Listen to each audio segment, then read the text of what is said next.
The opposition leader addressed hundreds of PPP supporters at Babu Jan in Port Morant, East Berbice, Quarantine Sunday at the party's annual memorial service for the birth anniversary of the late President Dr. Cheddi Jagan. Bar Jagdeo used the opportunity to urge the supporters to be patient as they wait on President David Granger to proclaim a date for elections following the passage of the December 21st no-confidence motion, which demands elections in 11 days, unless an extension is agreed to by the opposition PPP. Jagdeo trumped up the fact that the government needs the PPP in order to continue in office, as an extension of the elections deadline is only possible with the opposition's support in Parliament. If the deadline expires and there is no definite date for elections, Jagdeo maintained that the government will become unconstitutional. If this happens, he told reporters that they should chase out any government official who visits the region. We are going to, here in Berbice and right across Guyana, when the ministers or Granger or Nagamootoo come here after the 21st of March, you say to them, walk behind them, chase them out, they're going to be illegal. Say to them, you're illegal. Free up the country, you're undemocratic. They're going to face a different situation right across the country. We're going to get teams of people to picket them everywhere in their homes, in their offices, everywhere else like they did to us in the past unfairly.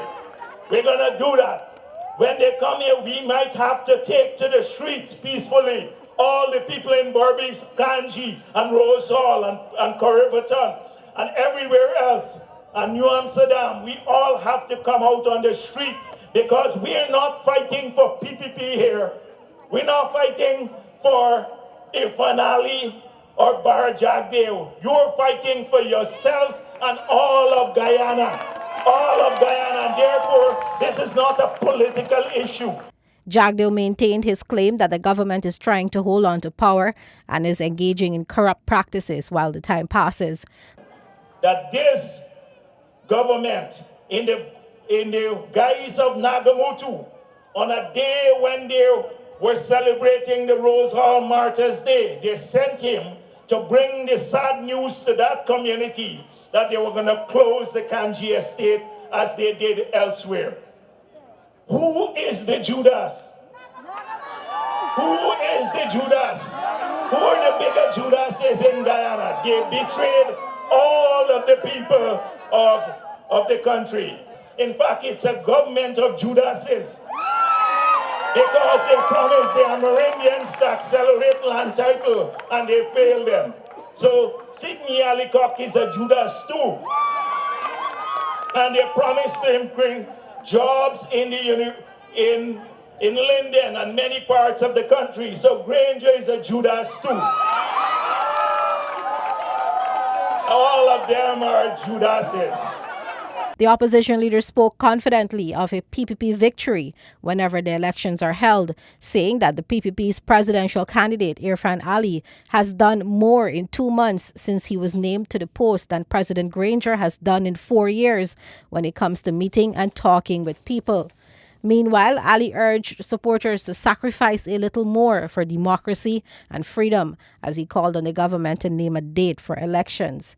In the region where the coalition government closed 2 sugar estates and put thousands out of work, Ali said that the social and economic consequences would justify the reopening of the estates once the PPP is returned to office. And for those of those who ask, where is Irfan Ali? I ask one question. Where is President David Granger in all these hardships? Where is the government in all that the people of this country are going through? Where is the Minister of Health? Where is the Minister of Health when the people in Region 9 are receiving expired drugs? Where is the government when the New Amsterdam Hospital is without gauze? Where is the government when 7,000 sugar workers were sent to the breadline? And I said, and we have already said, that we will reopen the sugar estates. Meanwhile, the government has since condemned the opposition leader for what they say are belligerent, inciting, and inflammatory comments.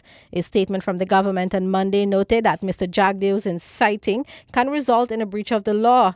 According to the government, Mr. Jagdew has a history of wanton utterances, and his most recent at Babujan has serious implications on peace, race relations, and national security, particularly in an election year. Reporting for the newsroom, Fariza Hanif.